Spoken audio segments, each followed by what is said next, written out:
Go to Denmark, they teach in Danish. Go to Norway, they teach in Norwegian.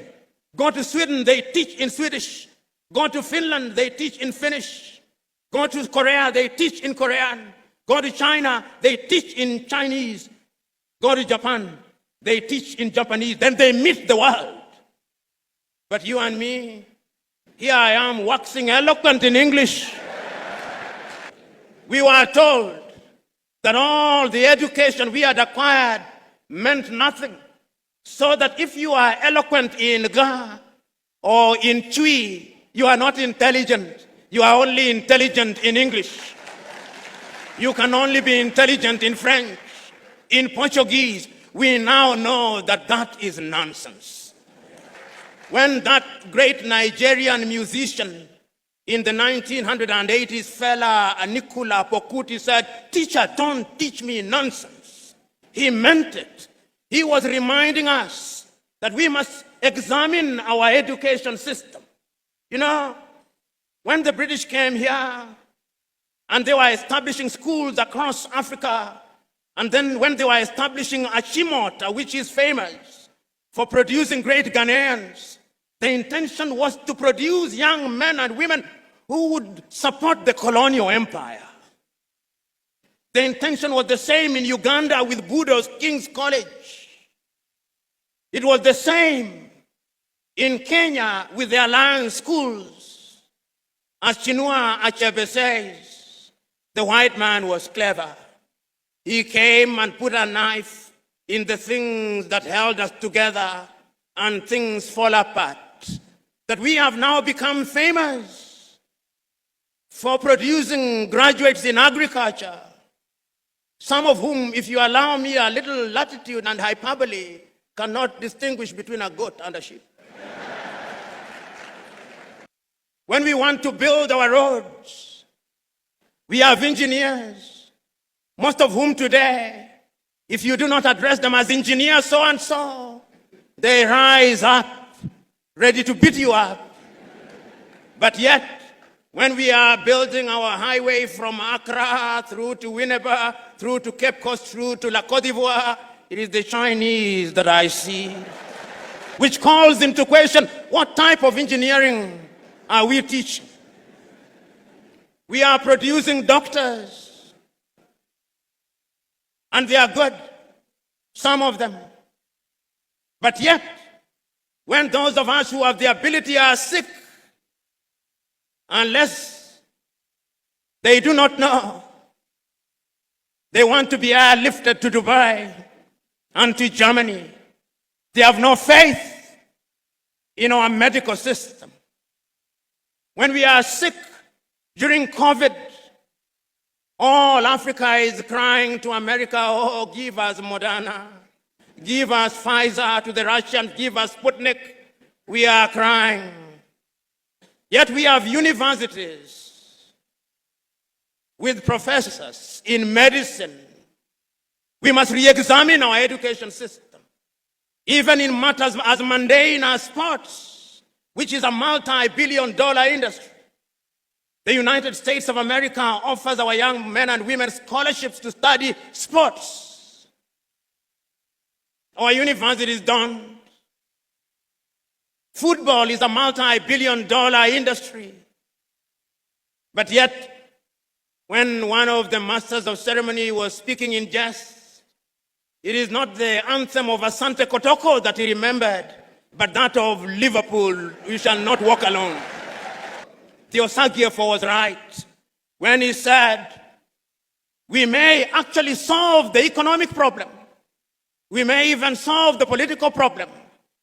But I dare say that the mental problem which was impacted and makes us feel inferior will take a little longer to solve. In 1933, Carter G. Woodson, that African-American educator writing in his book, Miseducation of the Negro, said that we have been so miseducated for so long. Our self-esteem has been undermined for so long. We have been made to use the back door for so long that even when we are told to use the front door, we look for the back door, and if we can't find it, we create our own back door. The level of our miseducation is amazing. We must change it in order to enter into the 21st century. Today, if I stood here and asked young Africans, and there is no shortage of them here, how many African authors do you know? And I asked, which is the last book of Chinua Achebe that you read? Or Kofi Awunor? Or Aikwe Yama? Or Kamara Lai? Or Flora Nwapa? Or Dambisa Moyo?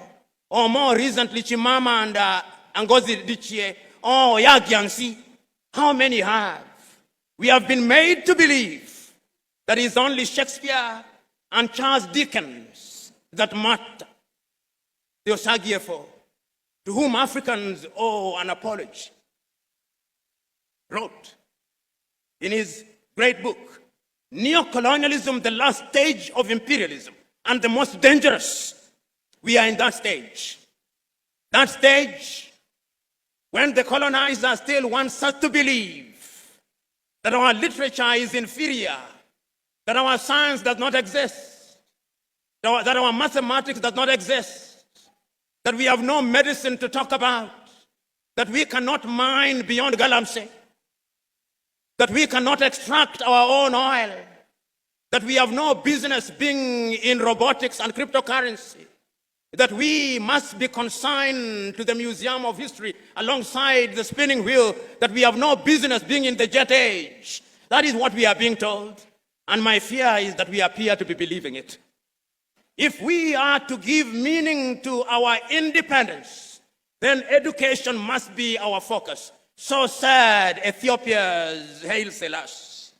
If we want to change the continent of Africa, we must give meaning to education. So said Mwalimu Julius Kambarage Nyerere of Tanzania on that day. If we are going to change my little Senegal, we must give education priority. So said Leopold Sédar Senghor of Senegal. Even the complicit Félix Houphouët-Boigny in La Côte d'Ivoire believed so. When you see our judges dressing, they still dress like Father Christmas. Whoever told us that justice could only be administered when you dress like Father Christmas, I do not know. We live in a world where we are so mentally captured that those of you in the middle class, your greatest claim to fame is that my daughter can no longer speak Chui, and is meant to be a badge of honor. It is a badge of complete colonial conquest. And we cannot enter the 21st century with that mindset. Go to the countries in the Scandinavia, which we can dare compare ourselves with. Go to Denmark, they teach in Danish. Go to Norway, they teach in Norwegian. Go to Sweden, they teach in Swedish. Go to Finland, they teach in Finnish. Go to Korea, they teach in Korean. Go to China, they teach in Chinese. Go to Japan, they teach in Japanese. Then they meet the world. But you and me, here I am waxing eloquent in English, not in Kiswahili.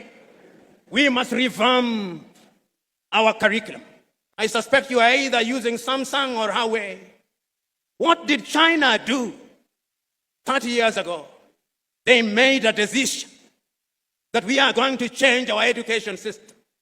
And they changed their education system. They engaged in agriculture. They engaged in technology. They engaged in medicine. They engaged in everything. And today, China is the second strongest economy in the world, with a GDP of no less than 19 trillion United States dollars. The time is now for us to change our minds. Today, I'm saying that we cannot remain imprisoned in history and lamentation. That is why it is still true for you Ghanaians. Nkrumah is dead, but Nkrumah never dies. We must unite now. We must have one army. We must have one currency. We must have one foreign policy. We must be united. And I can hear the Osagiefo saying, I do not want to be the leader of that country. I simply want unity. And I'm saying that we must live here with one united government. They listen not to the Osagiefo. I can still hear those immortal words of the Osagie for Kwame Nkrumah, telling his Ghanaian peoples that the independence of Ghana means nothing if the rest of Africa is not independent. I can hear the Osagie for Kwame Nkrumah. Indeed, this is a great speech from PLO Lumumba of Ghana. I love what this man is doing to Africa, trying to unite Africa as a whole. This is the speech that brought tears to the eyes of a soldier, to the eyes of African youth. This is what woke African spirit to start demanding to end of all this colonial, invasion, especially in Burkina Faso, and the threat to Ibrahima Traoré's life. So in this unforgettable moment, Professor PLO Lumumba delivers a thunderous speech in Burkina Faso that leaves Captain Traoré Ibrahim visibly moved. A historic moment that reignites the fire of Pan-Africanism, the unity and resistance against neo-colonial domination by America, Russia, and other Westerners that are longing to have its way and its base in Africa. So from echoes of Sankara to the call for African digital sovereignty, this powerful speech challenges every African to rise, resist and rebuild. Whether you are in Accra, whether you are in Bamako, whether you are in Lagos, in Johannesburg, whether you are in Senegal, any diaspora, in fact you are in Africa, this is a call to wake up. This is a wake-up call to all Africans. Demand the end to all this colonial domination, to all this Western infringement in the rights of Africans. Imagine Trump in his second tenure asking Africans to go back to their country to develop their land, yet they are looking for a way to come to our country to still make us uncomfortable in our own land. While trying to infringe in Burkina Faso affairs, the last time we checked, Burkina Faso is not America, it is not Europe, neither is it Canada. Burkina Faso is Africa, West African continent for that matter. They should leave Africans alone. We have all it takes to make Africa a better place to stay. Westerners should be longing to come to our country to dwell and not coming to our country to take control of our resources, to control us. Yet you are taking our resources and Africa is not developing. Enough is enough to all this inhumane treatment method on African soil. Thank you for watching, and don't forget to share this video, and if you have not subscribed, kindly do well to subscribe. Subscription is always free, so you always get notified to watch our latest updates. Stay tuned for more updates and feel free to drop a pin in the comment section.